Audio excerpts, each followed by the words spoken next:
Hello guys, so it's college application season right now, so I'm making this video for people like me who are getting ready to apply to college, have already applied to college, or maybe even people who just started high school who are starting to think about what's going to happen with their pets when they go away. So I'm just going to tell you my personal experience. This isn't the case for everyone. But yeah, so I stopped getting pets, or started dramatically reducing the amount of pets I was getting last year, because although animals are like a huge passion and hobby of mine, like getting new animals, studying them, taking care of them, it's something I love to do. It just isn't feasible when you're looking at moving. If you are going to a local college where you can stay at home and commute, then you don't have really anything to worry about for your pets. But I'm interested in going anywhere between like 2 hours and 4 hours away, and I'm not going to be able to commute back home to take care of my pets. So what I'm going to be doing is I'm going to be bringing this snake here, Indy. So she is my hypo boa constrictor.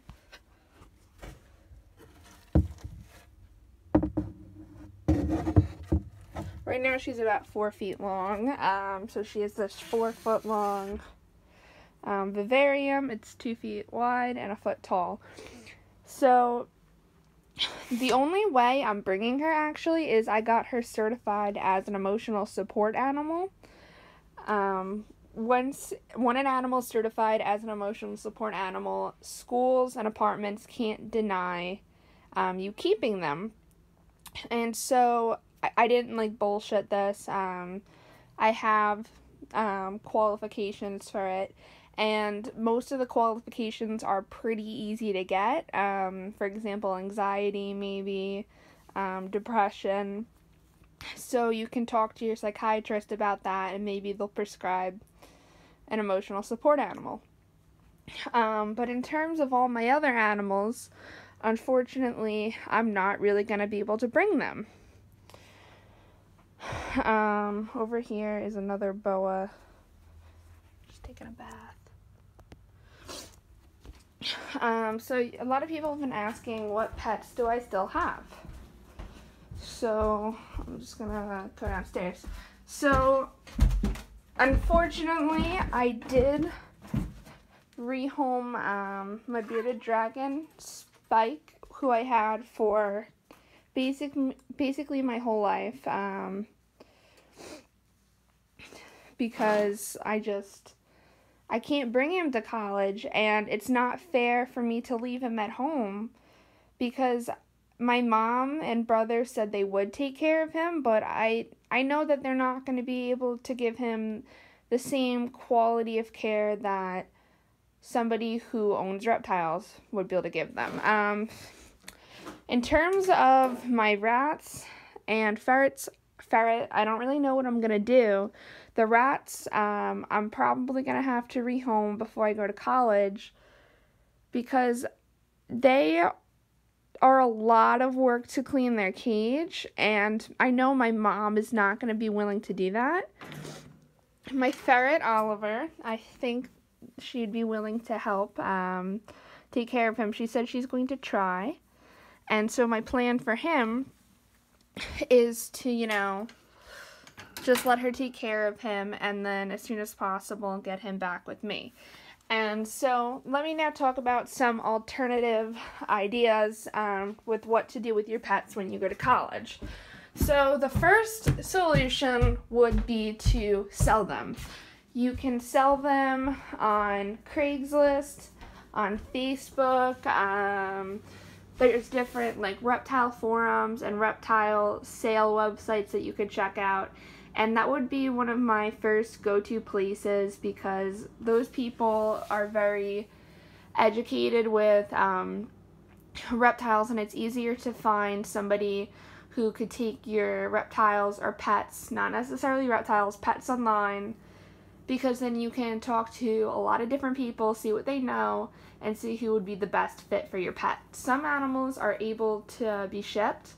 For example, shipping a reptile costs anywhere between $30 and $50 for overnight shipping. So if the best fit for your pet is a couple states away, maybe that would be a better option than driving. Also, you can talk to people at your college, science professors, stuff like that. See if anybody wants like a class pet while you're at school.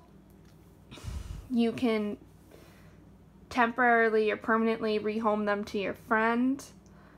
Another option is off-campus housing.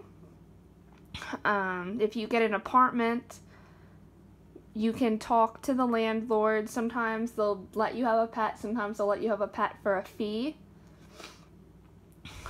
Also, the last option really would be to sneak them in. I wouldn't really recommend this because honestly it would be pretty easy to hide a reptile in college, because my boyfriend's in college and he's been there for a couple of months now, and not once have they looked at his dorm. He doesn't have a roommate, and I don't know, they just let him be. So if you had a very quiet animal, I'm sure you'd probably be able to hide it, but then if you had friends who found out about it, they might start talking, it can get taken away, you can get expelled, your pets can be confiscated, they might only give you like 24 hours to remove the pet, and you might not have enough time, and I just feel like it's a really risky situation, especially if you started like, you wouldn't be able to clean the cage properly because you'd be worrying about someone seeing it, and I feel like it's a lot of stress. So all this is really important to consider when you're looking at colleges. Maybe even check out some colleges that allow small pets. But yeah, it's a really hard thing to do, to part from your pets. I was crying when Spike went to his new home the other day, because I'd been with him my whole life, and I had like never really parted with an animal to somebody off the internet. Like I had given in the past, I'd given my geckos and stuff to close friends of mine, and that's been nice because I've been able to like visit the animals and get pictures of them. But when I met this person off Craigslist, like I'm not gonna be able to see him again. I'm not really going to be able to like ask them how he is, and it's a lot different, and it's upsetting. So if you're in high school, maybe before you get an animal that's gonna live, it's gonna exceed the time before you graduate, you're gonna have to make a choice. Do I want to get this animal and have to rehome it before I go to college? Or am I just going to wait to get an animal until I'm out of college, or I'm in a situation where I'm able to have one? Or am I going to sacrifice going to like a 4-year private school and just go to a local community college instead to stay with my animals? But that would mean you would not get the same college experience. You would not be able to make friends as easily. Community college is for some people, but it's not really something I'm interested in. And also remember that you have like a whole lifetime ahead of you. And maybe if you pursued some sort of animal-related career, then you'd be able to work with animals in college. So yeah, that's all I wanted to say. Thanks for watching. If you guys had any other ideas about what to do with your pets when you go to college, leave a comment in the description. If you have any questions, just let me know.